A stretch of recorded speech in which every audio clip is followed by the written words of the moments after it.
Okay, I think I'm a little late to this party, and I haven't really done a script for this, but we're going to talk about the Brit Crew.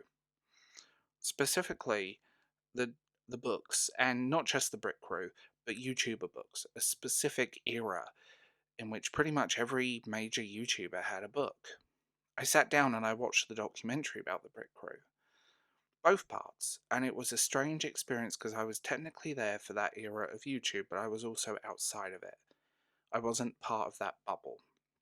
I was a little bit too old, and my corner of YouTube was very different. It was smaller, a bit weirder, but watching that documentary just made something click in my brain. Even if you weren't in that circle, the influence that they had was everywhere. The way people film videos, the background music, the way bedrooms were framed in the background, the jump cuts, the tone of speaking directly to an audience like they were friends sitting on a bed with you.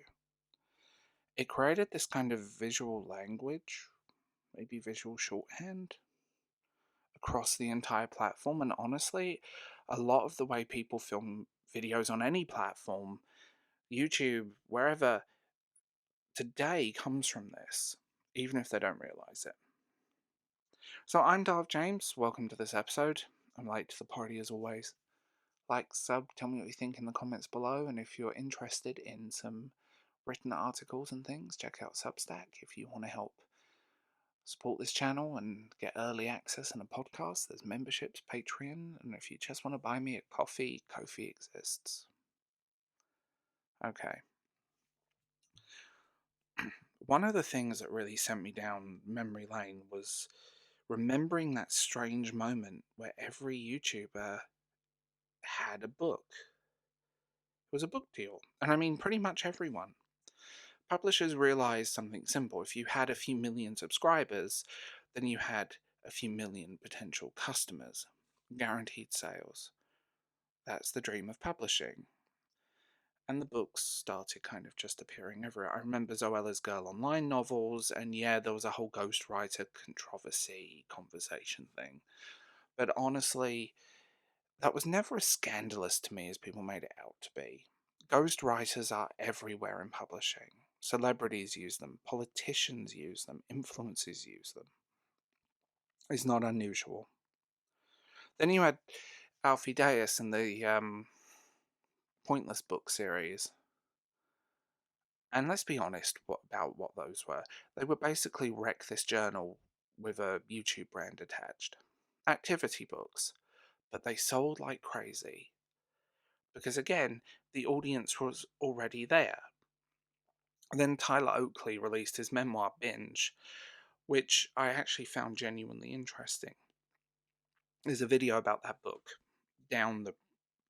I think it's private now, but I did review it when it first came out. Partly because he's roughly the same generation as me, and a lot of the cultural references line up with my own life, as well as some of the darker elements of that book. Then there was Emma Blackery with Feel Good 101. And I always thought that book came out a little bit too late, and the marketing was terrible because it was marketed as a self-help book, where I think it should have been marketed as a memoir, because that's how it read. And it wasn't a bad book by any means. I read it, I reviewed it, I talked about it. But by the time that came out, the wave had already started to slow down. Timing matters with internet culture, and sometimes by the time something arrives, the moment that made it, well, it already passed. Now, the important thing about this kind of era wasn't necessarily the books themselves, it was the certainty behind them.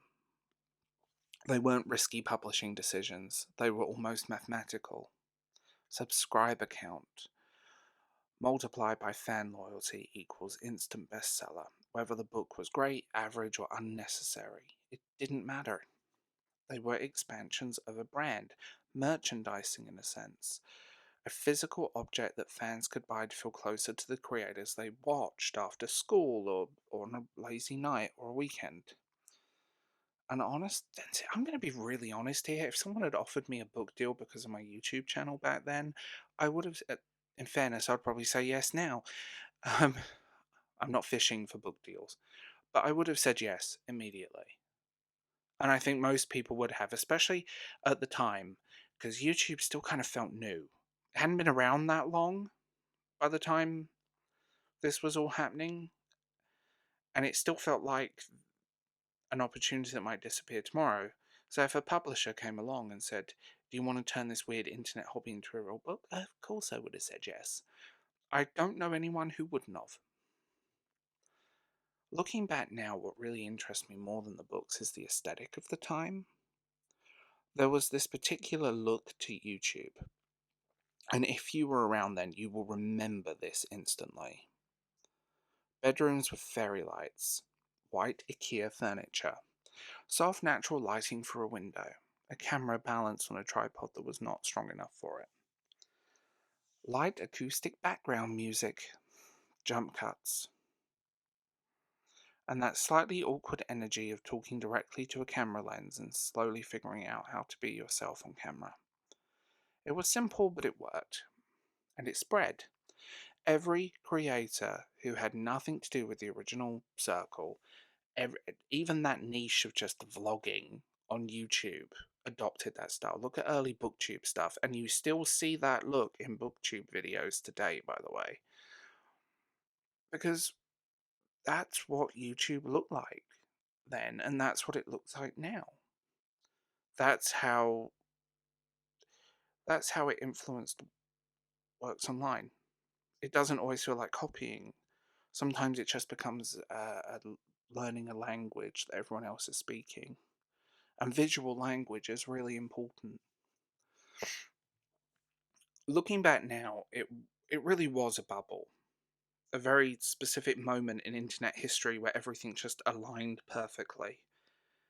YouTube was still young, audiences were so loyal, and algorithms were really simple.